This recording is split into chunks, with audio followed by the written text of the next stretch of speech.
بسم الله الرحمن الرحيم maanta waxaan soo saarnay wareegtadan ku aadan xaruntii ciidamada badda ee degmada Cabdicasiis iyo gurigii taliyihii ciidamada badda markaan arkay dastuurka Jamhuuriyadda Federaalka Soomaaliya markaan arkay sharciga maamulka gobolada iyo degmooyinka markaan arkay sharciga dhulka iyo dhismaha gobolka Banaadir xeerka badaha sidoo kale markaan hubsaday inay laga maarmaan tahay in dib u hagaajin lagu sameeyo qorshaha guud ee master plan-ka ee caasimadda markaan xaqiiqsaday baahida degdegga ah ee loo qabo in safaaradaha iyo diblomaasiyiinta loo asteeyo goobo ay ku howlgalaan waxaan soo saaray xeerkan waxaa cid allaale iyo ciddii ay qusayso lagu wargelinayaa in xaruntii ciidamada badda ama ex-marine loo yaqaanay ee degmada Cabdicasiis iyo gurigii taliyaha ciidamada baddaba iyo dhulka dhanka dambe ilaa iyo xeebta badda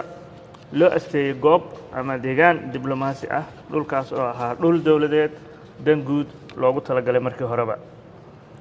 qorshahan ayaa ujeedadiisu tahay in caasimaddu ay la tartanto caasimadaha adduunka isla markaana loo helo diblomaasiyiinta iyo safaaradahaba goobo ay uga howlgalaan dalka iyo si loo soo celiyo bilicda caasimadda sidaas daraaddeed waxaa xeerkan lagula wareegay ama dib loogala noqday dadka dukumentiyada u haysta dhulkaas maadaama dhulkaas uu markii horeba ahaa dhul dan guud ah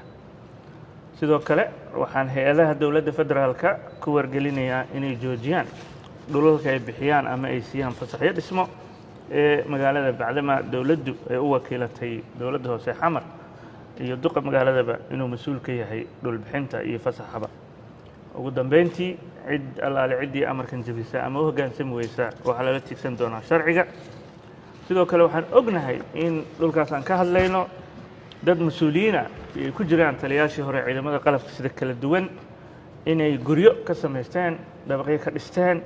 taasna runtii ay fadeexo weyn nagu tahay dhammaan mas-uuliyiinteena iyo dowladdaba shakhsi mas-uula dowladda ka tirsan ama ka tirsanaan jiray in uu dantiisa ka fikiro waxaa ka wanaagsan danta guud shacabkeennii iyo masaakiinta yaa u maqan haddii annaga mas-uuliyiinteennii qofkii xil qabtaba uu guriguuraba iska dhisanayo ama goobihii danta guud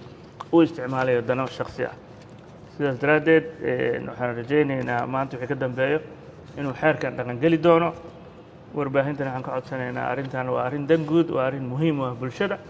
inaad idinkana kaalintiina ka qaadan doontaan waa mahadsantihiin